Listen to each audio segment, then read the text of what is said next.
kulanti wanaagsan asxaabay meel kastood naga daawanaysaan kusoo dhawaada barnaamijkeena ugu horeeya maanta khamiisa taariikhduna ay tahay 30 bisha 7 2026 haddaba xaaladda bariga dhexe intii aynu kala maqnayn maxaa soo kordhay jawigu waa sidee haddaba maraykankii xalay ayuu dib u bilaabay dagaalkii iyo weeraradii uu ku qaadayay Iran haddaba ma Netanyahu ayaa ku soo celiyay inuu dib u bilaabo weerarada mise isaga ayaa goostay Trump waa calaamad su'aal inkastoo aqalka cad ee Maraykanku ay leeyihiin waxa loo aargudayaa ciidamadii weerarka lagu qaaday Maraykanka saldhigyada Maraykanka gaar ahaan Urdun aargudistoodii bilaabat waxayna socon doontaa 2 toddobaad isbuucay oo habeen walba Iran la weerari doono marka xalay maxaa bilowday weeraradii ayuu Maraykanku dib u bilaabay xalay ilaa saakay way socdeen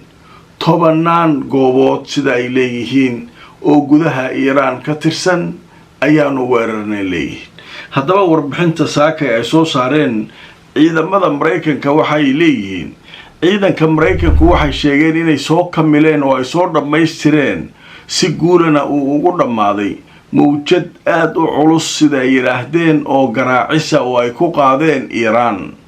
taliska dhexe ee ciidamada Maraykanka ayaa faahfaahin uu soo saaray sheegay inay soo dhameystireen weeraradii ay ku qaadayeen Iran iyagoo markaasi sheegay in ay markaa weerar ku qaadeen gantaalaha Iran oo markaa ay weerarayeen haddaba dhanka kale waxay sheegeen inay bartilmaamaysadeen 10 goobood iyagoo markaasi beegsanayay goobaha ay leeyihiin ciidanka ilaalada kacaanka Iran arrimahan waxaa looga jawaabayaa lagu leeyahay weerarada gantaalaha Iran ay ku soo qaaday ciidamada Maraykanka haddaba weeraradan waxay soo kale sheegeen Maraykanku inay ku garaaceen taliska militariga iyo goobaha sawaariiqda iyo diyaaradaha droniska Iran waxay sheegeen hadafku inuu yahay in markaa la yareeyo oo meesha laga saaro khatar kasta oo Iran iyo awlaadeeda ka iman karta oo ka dhana ciidamada Maraykanka ee jooga gobolka waxaa soo kale warbixinta lagu cadeeyay in 50,000 oo militariga Maraykanka ay hadda ku sugan yihiin qaybo kala duwan oo ka tirsan gobolka bariga dhexe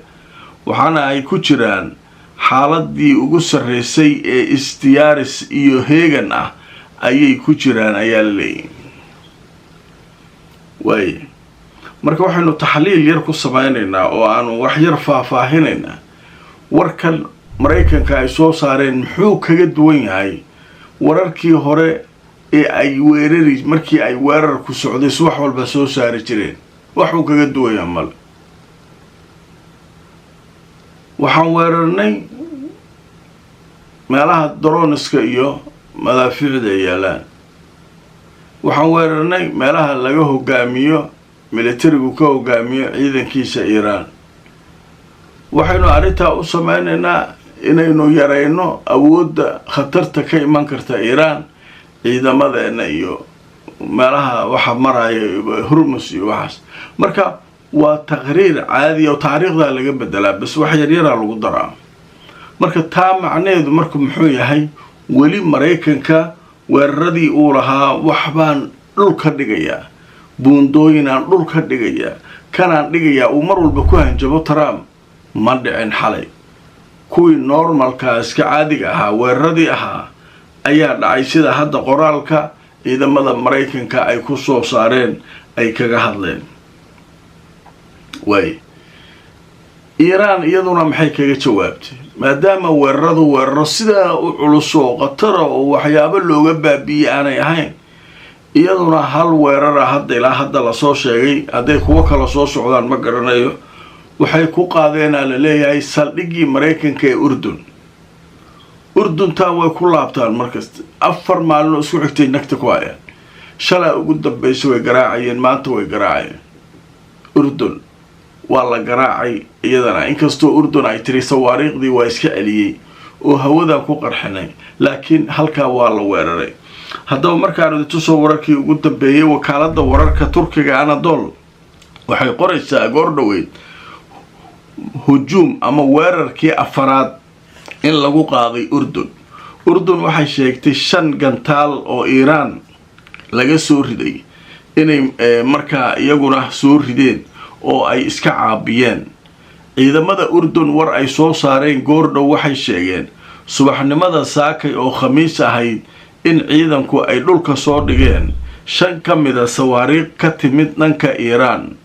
waxaana ay sheegeen in ay tahay maalinkii afaraad weerarada lagu soo qaadayo mamlakada ama boqortooyada urdun oo isku xigay oo ay soo qaadayaan Iiraaniyiinta. haddaba waxay sheegeen ciidanka urdun difaacaadkooda dhanka hawada inay ku guulaysteen saakay oo khamiis ah inay 5 gantaal oo Iiraan kuwii ay soo riday ah ay ka hortagaan oo ay burburiyaan oo ay iska caabiyaan. marka meel kale waxba ilaa hadda lagama soo sheegin. Kuwait iyo Bahrain iyo dhulkaas weli waa lama garaacin. Iiraan waxa kaliya ay ku jawaabtaa leeyahay dhanka urdun inay weerartay, laakiin weli taqriirka ama warbixinta ciidanka ilaalada kacaanka Iiraan ee weeraradan ay jawaabta ku bixiyeen ma soo bixin.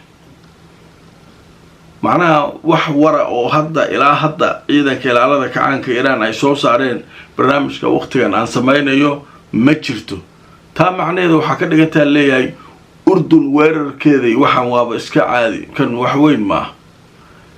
laakiin waxay soo wadaan sida dadka qaar ay aaminsan yihiin weerar kale oo jawaab waa kuwan oo dhici doona saacadaha soo socday leeyihiin. marka waa arki doonaa kulay xalay intaasaa la isdhaafsaday ilaa saakay. marka bariga dhexe waa saas. dhanka kale waxaa mar kale cirka galay shidaalkii adduunka. markii meeshaas wax ka dhacaan buu sii socdaa. marka hala yaabin haddii wax walba kugu qaaliyoobaan, korotada hadday qaaliyowdo, baabuurta iyo bajaajkii ay raacaysay hadduu qaaliyoobo, tagsigii hadduu qaaliyoobo, wuxuu dhan hadday qaaliyoobo hala yaabin. xaalka adduunka saasa maanta waxaa leeyahay shidaalku 6% kor u kacay. marka xaajo halkaasay maray ilaahu xaalka qaboojiya marayna. marka xaaladdu waa sii kululaanaysaa marba marka ka dambaysa. qodobka kale u gudbaynaa. Mareykankii wuxuu hadda dalbaday in la soo badiyo la soo saaro gantaalaha difaaca cirka ee lagu difaaco gantaalaha iyo diyaaradaha ay leedo Patriot. kuwii hore dee waa dhammaadeen. waa tii maalin hore dhowr maalmood ka hor la lahaa Mareykanka wuxuu dagaalka u hakinayay gantaalahaasaa ka dhammaaday oo ay markaa inkirayeen. laakiin hadda bannaankaa lasoo dhigay shirkadii samaynaysay Patriotiga iyo gantaalaha difaaca ayaa wasaaraddii gaashaandhigga Mareykanka waxay leedahay degdeg u soo saara, degdeg ha loo soo saarilay. gantaalihii difaaca waa ka dhammaadeen. maraakiibtii iyo saldhigyadii wuxuu Mareykankaasaa tiisa haysataa. waxaa la yaab la bark oo saaki aan la yaabay. nin wariyaa wuxuu leeyahay wuxuu ka soo waramayaa Kiev, uu ka soo waramayaa Kiev caasimadda Ukraine. wariyaha marka wuxuu leeyahay Ukraine jugtaa laga geliyo gantaalihii balastiga ee Ruushka ayaa saakay roobka looga dhigay. gobollo kalena saasaa loo garaacay. madaxweynahoodii yaa qaylinayo wuxuu leeyahay Mareykanow gantaalaha difaaca cirka ee Patriotiga nala soo gaar. wadamadii kaloo Yurub nala soo gaara Mareykanow kan. marka wuxuu leeyahay war Mareykan asagiya wuxuu leeyahay tiisa haysataayo shirkadii Patriotiga iga soo gaarsii ku ahay. adduunkaan oo dhan bujeedii wuxuu noqday adduun dagaal u noqday. ilaahayow khayr noo keen. Soomaali haddaan nahay dee annagu haddee xaggee adduunka kaga jirnaa wax kasta adduunkaasaa Soomaaliya laga keenaa. maxaa noo xal ah? meel walba waa ujeedaan. baabal mandab oo arkaysaan niman xuuta la yidhaahdo dul degan oo shalay aan soo qaadanoo lahaa canshuuraan qaadaynaa iyo ma qaadi kartaan iyo jugtaa la isku hayaa. Hormuz waa kaas. adduunkii oo dhan joogtaasaa meel walba ka socota haddee maxaa noo xal ah marka arrinkaasu marka waxa waaye ilaahu umuuraha sahal aan marayna ilaahu xaalkan iyo dhibaatadan iyo mushkiladan ilaahay dadkeena ha ka wareejiyo soo ducaye soo qoro ducadiin insha allah ilaahay dhibkaa naga saaro dhibaataa lagu jiraa adduunkii oo dhan wareersan haddaba markaan idinku tuso wargeyska la yidhaahdo asharqul awsad wuxuu leeyahay Pentagonka waa wasaaradda gaashaandhigga Maraykanka waxay siisay shirkadda la yidhaahdo Lockheed Martin heshiiskii ugu weynaa taariikhda ee la soo saaro gantaalaha la yidhaahdo patriotic la soo saaro ayaa la siiyey wasaaradda difaaca ee Maraykanka ayaa gelinkii dambe shalay oo Arbaco ahayd ciidamada Maraykanku waxay u saxiixeen shirkadda la yiraahdo Lockheed Martin heshiis gaaraya qiimihiisa